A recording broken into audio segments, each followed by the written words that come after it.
വീഡിയോയുമായി വരുന്നു. എങ്ങനെ ലൈവ് ചെയ്യുമ്പോൾ പ്രൈവറ്റ് ആവും, അതെങ്ങനെ അൺലോക്ക് ആകാം, അതിനൊരു വീഡിയോ ഒക്കെ ചെയ്യുന്നു. നമ്മൾ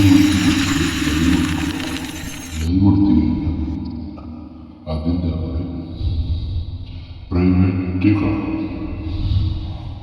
ആ പ്രൈവറ്റ് നോക്കുക. പ്രൈവറ്റ് നെറ്റിയ ശേഷം അതിൽ ലോക്ക് അവിടെ സൈഡിൽ 3 കുത്തുണ്ട്. ആ 3 കുത്തിന് ശേഷം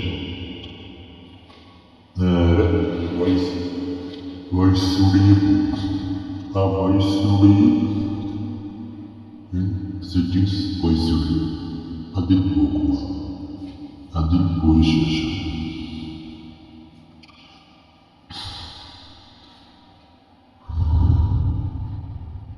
പ്രൈവറ്റ് ലോക്ക് അവിടെ പോയി ലോക്ക് ആക്കാം.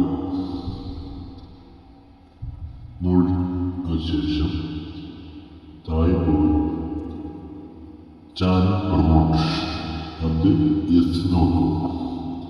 എന്നിട്ട് ശേഷം സേവ് കൊടുക്കുക. അങ്ങനെ കൊടുത്ത് നമ്മൾ അത് ഓട്ടോമാറ്റിക് ലോക്കാവും. അത് 5 ചെയ്താൽ ഓപ്പൺ ആവും. അതിന് ചെയ്ത് നോക്കി കഴിഞ്ഞാൽ നമ്മൾ ലൈവ് ഓഫ് ചെയ്യാൻ പ്രൈവറ്റ് ആക്കാതെ ഒക്കെ തുറന്നു കൊടുക്കും. എന്നാലേ കാര്യമുള്ളൂ, ആൾക്കാർ ശ്രദ്ധിക്കുള്ളൂ.